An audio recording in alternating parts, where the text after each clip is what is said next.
a Meccano 70s set model, Fold 13, a robot. Let's see him work.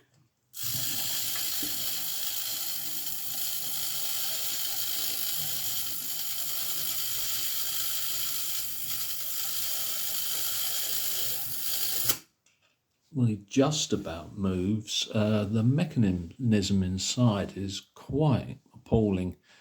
Sort of like heavily stretched rubber bands. You see some of it if I take the casing off, and you need to take the casing off to wind the motor. So yeah, there's not enough tension here to this pulley, but then there's a rubber band down to the driving wheels, and there's also another internal one, and they're very heavily tensioned.